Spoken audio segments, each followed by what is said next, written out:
আসসালামু আলাইকুম। আমার প্রচুর কোমর ব্যথা ছিল। গত জানুয়ারি ফেব্রুয়ারি পুরো 2 মাস একদম ওভারঅল অনেক পেন ছিল। কোমরের ব্যথায় আমার পিঠ পায়ের মাংস পেশি সব ফুলে যাইতো এবং এত পরিমাণ ব্যথা হইতো, ব্যথার কারণে আমি বিছানায় শুইতে পারতাম না। আমি ঢেলান দিয়ে দিনের পর দিন রাতের পর রাত কাটাইছি। পরে স্যার আপনার কাছে আসলাম, আসার পরে মানে প্রপারলি ট্রিটমেন্টটা পাওয়ার পর আমার একটা ছোট্ট সার্জারি লাগছে। ওটা করার পরে আজকে 1 মাস 14 দিন হয়েছে। 1 মাস 14 দিনে আলহামদুলিল্লাহ এখন আমার ব্যথা নাই বলতে গেলে, ভালো আছি এখন। আপনি হাসপাতালে কাজ করেন না? জি স্যার, আমি বিআরবিতে জব করি। আমি যে লেবার রুমে ডিউটি করি, ডক্টর ফয়জা ম্যাম, মানে উনি আপনার কথা আমাকে বলছে, উনি পাঠাইছে, উনি আমার টেক কেয়ার করছে। আপনার যে ব্যথাটা হতো পায়ের দিকে আসতো কি? আমার ব্যথাটা মূলত মানে প্রথম মেরুদণ্ডেই ছিল। আমার ব্যথাটা অনেক পুরনো।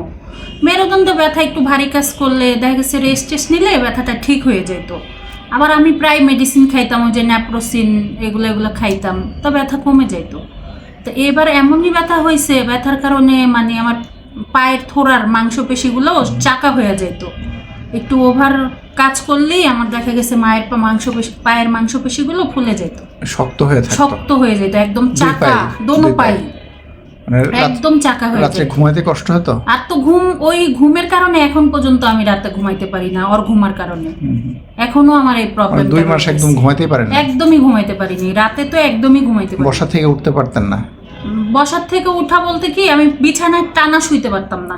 আমি এই যে এইভাবে ঢেলান দিয়ে এইভাবে থাকতাম, বালিশ দিয়ে পেছনে। আমরা যে এন্ডোস্কোপি করলাম, তারপরে আপনি যদি আমরা বলি ওভারঅল কতটুকু ভালো আছেন 100 ভাগের মধ্যে? 100 ভাগের মধ্যে আমি বলবো এখন 90%ই আমি ভালো আছি। আচ্ছা, ঠিক আছে, এতে আপনাকে ধন্যবাদ। স্যার আপনাকে অনেক ধন্যবাদ, আপনি অনেক কষ্ট করছেন আমার জন্য। আপনার আর আমার ফয়জা ম্যামের জন্য অনেক দোয়া, সব সময় দোয়া করবো sir. Thank you. Thank you.